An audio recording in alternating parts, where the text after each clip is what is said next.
Hello and welcome to beginning of a sideways episode of Velocity Kinetics. I'm kidding, it's not sideways.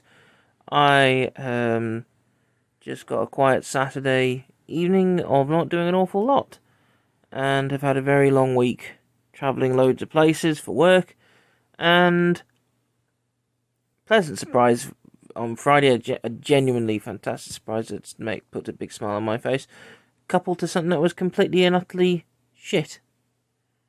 So, what are we talking about in this sideways episode? 9:30 on a Saturday night. E10 fuel. And why am I talking about E10 fuel? Well, I was just having a quick scroll down the Velocity Kinetics Facebook feed, and I mentioned I possibly might do a video on it. So here's our video on it, which will probably be recorded tomorrow morning on Sunday after I've picked Sarah up from work, because she's on nights, and I'll be up right at that point. I think it might be time for a nap, or bed, or something. Coffee?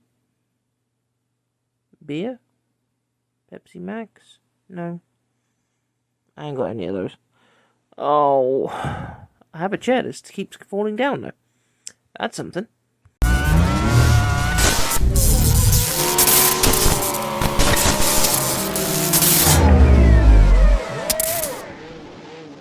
It is the next day, I've had a sleep, so... Oh, brilliant, we're barely starting the video, it's already lagging, supposedly. Hang on a minute. Sorry, we've been tidying up in our house recently, and some stuff's been moved around, and it may not be quite where I want it to be, but there we are. So we're talking about E5 versus E10. Now, this has been out for a little while, E10. Now, essentially, I can't really say whether this applies to US petrol, because they have different RON ratings, and RON ratings is how explosive the petrol is, effectively. An American premium of 85 RON is less than European standard of 95 RON, and European premium is typically 99 RON. So you've almost got 14 more RON, whatever that stands for. In a nutshell, the difference between E5 unleaded petrol and E10 unleaded petrol is E10 contains a higher proportion of bioethanol, so it's up to 10% compared to the up to 5% in E5.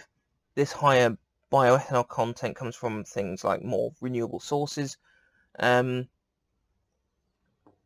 which helps reduce the CO2 emissions. It's a bit of a divisive topic in the UK at the moment. Why is it such a divisive topic? Well, to put it bluntly,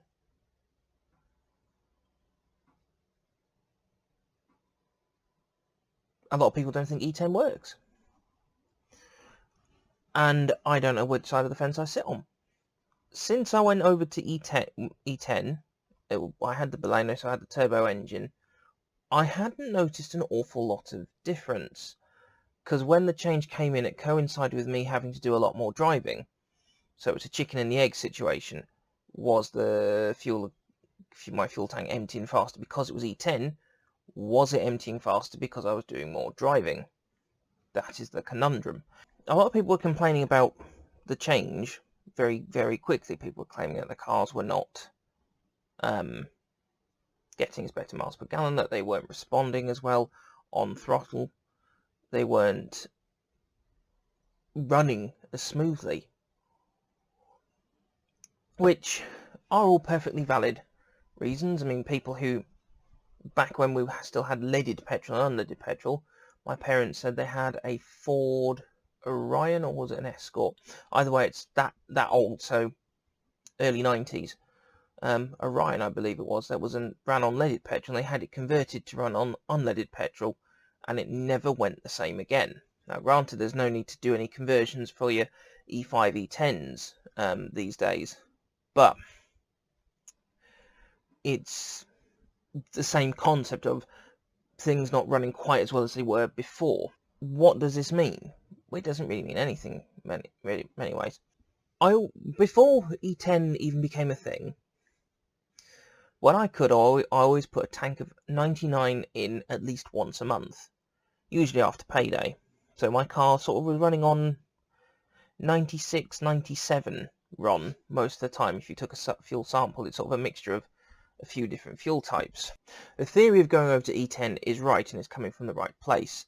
Save the planet, use what we've already got, but make it better. Which in a nutshell is the same thing as what happened when we went over to EcoBoost, Booster Jet, Power Boost, so on and so forth. When we went from bigger engines down to smaller ones, whether they were diesel or petrol, we went to the smaller, more efficient turbocharged engines. That was a similar thing. We already had the technology, we already had turbo technology, we already had 3-cylinder engine technology, we already had small displacement. We just combined everything and came out on top. So why can't we do something similar and make more bio-friendly petrol? Which isn't, like I said, it isn't a bad thing at all.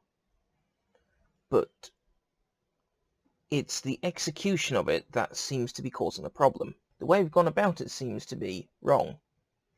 Now, when I had the Baleno running on E10, I never put any more E5 in it, because what was the point?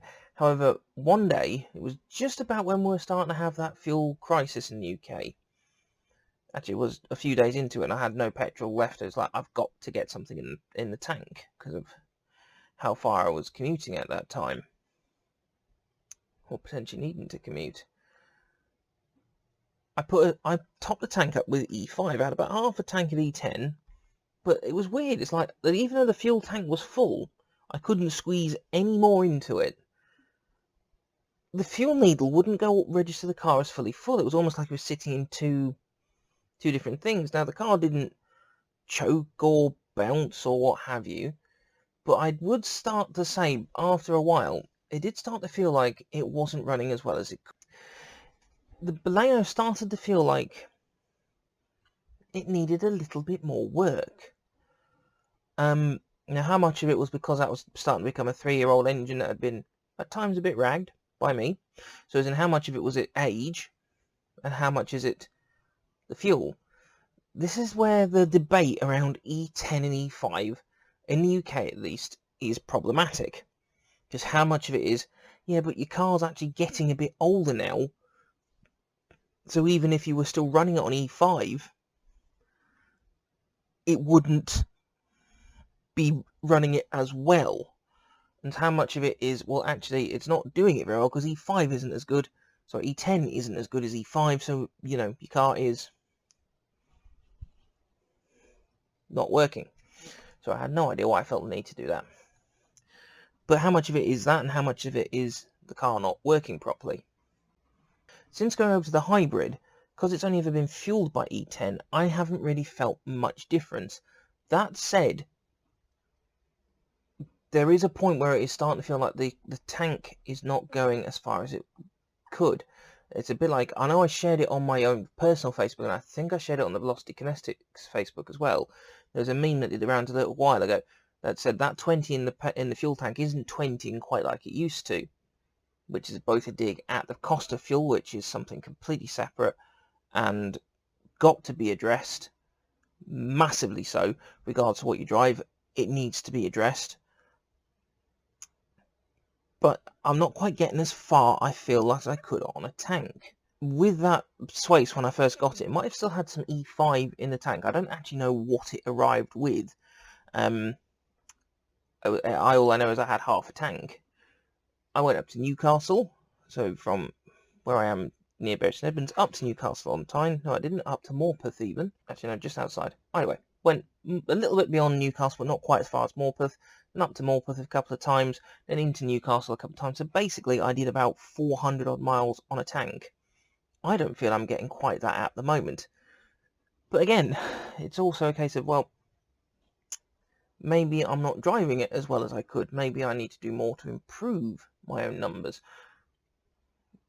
Maybe I need to do a few more long journeys in it to get the numbers up, because I think that is also the problem.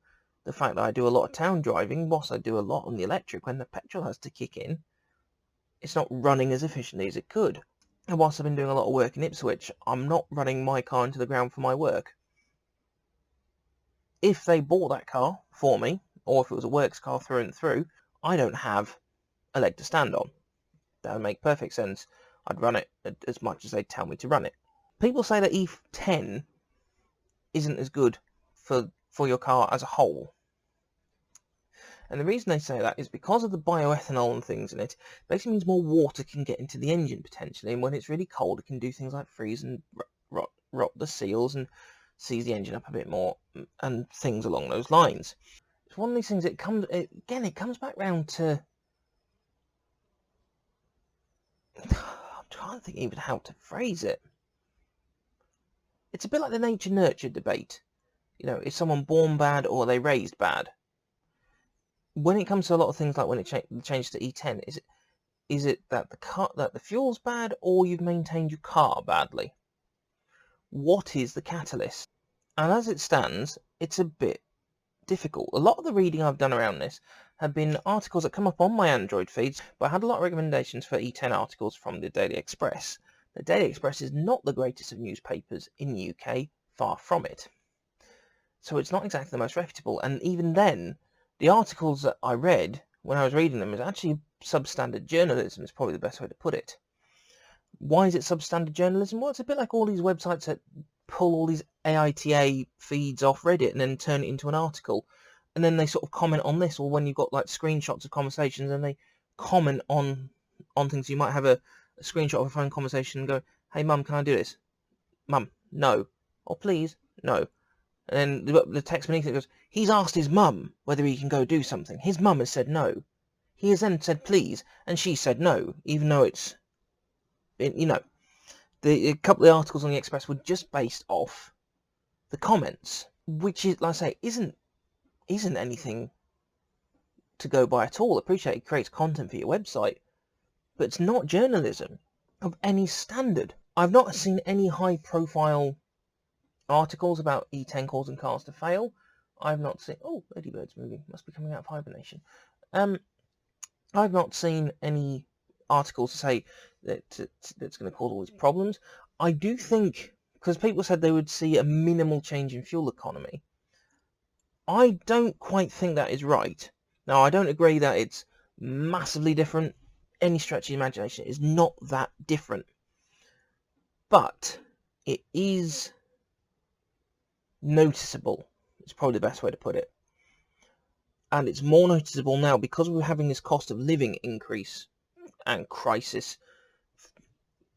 Basically, to anyone who doesn't live in the UK, because we've got a dumb cunt in number 10, and he doesn't care about anything, and most of his cabinet have never experienced a real day's survival in any way, in any stretch of imagination, they're not really prepared to deal with it. It's probably the best way to put it. And then added to this, people having to make their salary go even further and further and further, any small change in fuel economy is actually starting to be felt a lot more. So occasionally most people could cope with a couple of pennies change in petrol price. People would be up in arms about it, but they'd be a little more, they'd be like, "Oh, I can just about manage it." Because E10 isn't going as far and the rest of the cost of living is going up, people feel it more. So again, it comes around to almost nature-nurture. Is it because the economics and economy is up the shitter, or is it because E10 is just rubbish? Now, I would like to hear from you guys in the comments, whether it's on the Facebook page or whether this is on YouTube, to see what you think. But for me, I've got to say, there is something to what they've been saying. There is something wrong with E10 in terms of getting as much out of the tank as you can. It is a good move forwards in terms of less CO2, and it was something like, I think it's like 800,000 cars equivalent being taken off the road, and that's fine. But for those of us who travel for work, whether that's because your job involves travel, or you've got a bit of a commute to work, because there's no public transport, no reasonable cycle route, or even a reasonable distance, and so on and so forth. Well, that's only my second one of those this episode, only my second. At least that I can tell in the edit, I'll be like, oh, for fuck's sake. But as it is, it's not right. It's the only way I can put it. But like I say, it's however many 100,000 cars I want to take off the road, with everyone having to then buy more fuel, it's like, actually, are the extra deliveries and the extra fuel you've got to make, is that actually getting rid of those carbon emissions completely, or are you just replacing it with something else?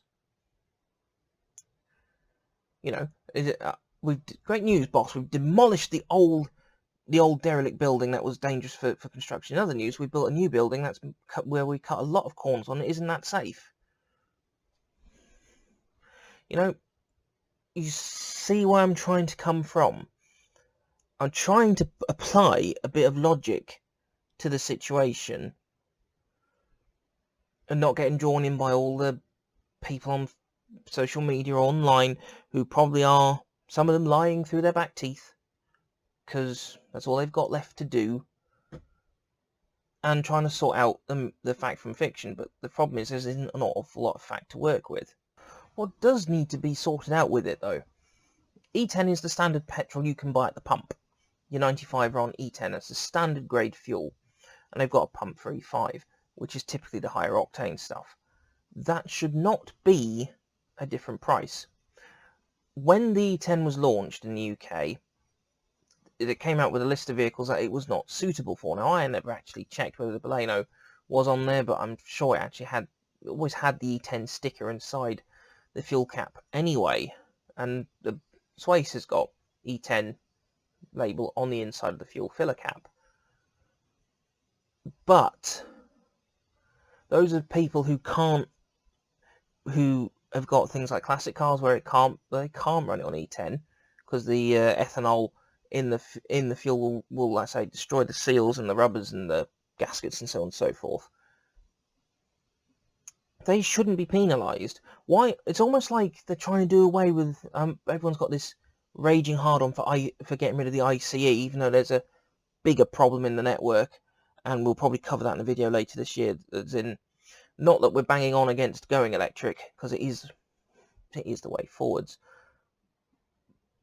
but how the idea is fundamentally flawed. But anyway, it's almost like trying to get rid of all the classic cars off the road. What if someone has, I don't know, an old Jaguar XJ, for example, very old style one, but big luxury one, or even old style XJR. What if someone's got a Ford Escort Cosworth or Sierra Cosworth, or people who've got like big old Volvos and big old Mercedes that they bought once and they're just not quite that the vehicle refuses to die, but good maintenance and it keeps going. My great uncle, I think he still got it. I think he bought a Volvo 340 from new. Apparently he's an engineer. Side of the family I don't actually know very well. I know the name, know the person, but lots of information missing. But he's had a Volvo 340 for years. He's serviced it, he's maintained it. You know, it's everything is right with it, or unless he's just got rid of it. But either way, everything was as done with it as should be done. Why should then he be penalised at the pump, assuming it was a petrol 340? Why should he be penalised at the pump for having an old car by, in some cases, some petrol stations I've been to, as much as 12 and 15 pence a litre? 15 pence a litre was a Shell garage on the Newmarket Road in Bury St Edmunds, and 12 pence was... it was a BP garage, but I don't remember where. Certainly it was a BP garage in my local area. But, you know, if they're going to do this, E5 needs to come down to match. Whilst people would say, but that would stop, you know, people would stop buying the E10 and go back to E5. It's like, you know what, if that's what people want to do, that's what people want to do. Because in actual fact, the E599 RON, personally, I always thought was a better petrol anyway. I got better miles per gallon out of my car. It performed better, both in both turbo engines in both Balenos and in the naturally aspirated engine of my Swift. All three of them ran better with 99 in the tank. And I would like to have known whether the emissions would have been less from running 99. You tell me. E10 is here to stay, and everywhere's going to get rid of combustion. That is just, whether you agree with it or not, it is going to go.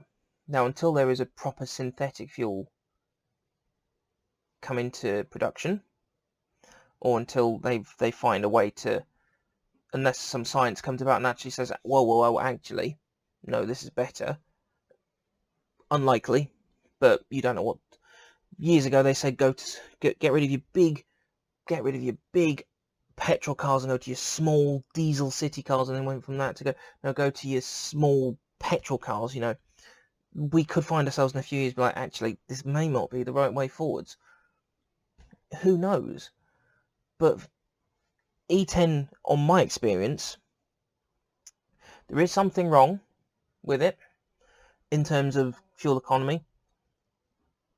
However, I'm trying to address that in the way I drive, so a bit more lift and coast, try and get my car to at least to sways, try and get it to kick into electric mode a bit more often where I can, try not to accelerate too hard or brake too hard.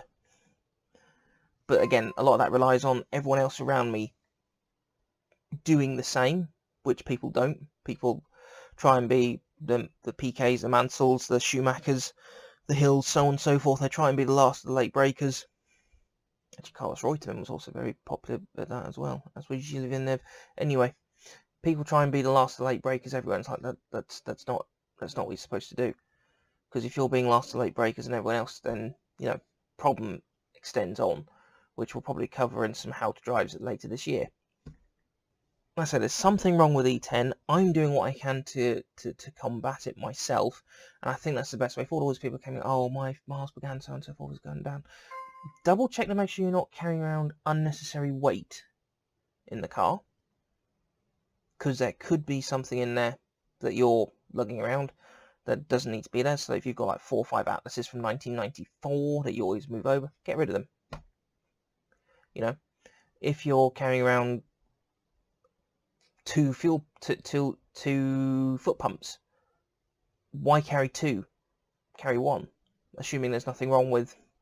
If they're both broken, then get rid and try and get a lighter weight one. If you carry a lot of rubbish in your car, just general rubbish, because you treat your car like an animal, at least in my opinion, it's like an animal. You know, there are ways and means to sort this out. Change gear earlier, change gear gentler, accelerate a little bit gentler. If you're the sort of person, if I routinely ran my Baleno all up to 5,000 RPM every time I wanted to change gear until I got to the legal speed limit for whatever I was doing, I'm never going to get the best miles per gallon out of that little engine. Find a way to change what you do. There is some personal responsibility within this. It's not all E10's fault. There is some fault, yes, but again, the whole net carbon thing it's a net reduction in carbon, even with the extra fuel going to the pump, it has been worth it, including in the production of the fuel as well.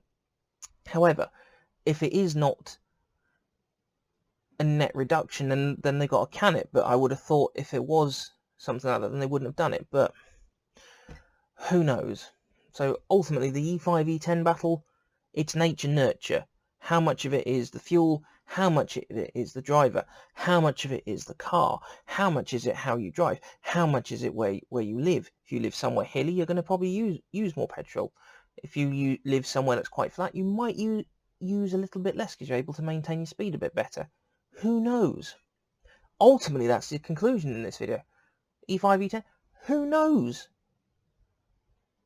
But don't just blame it on the E10. Anyway,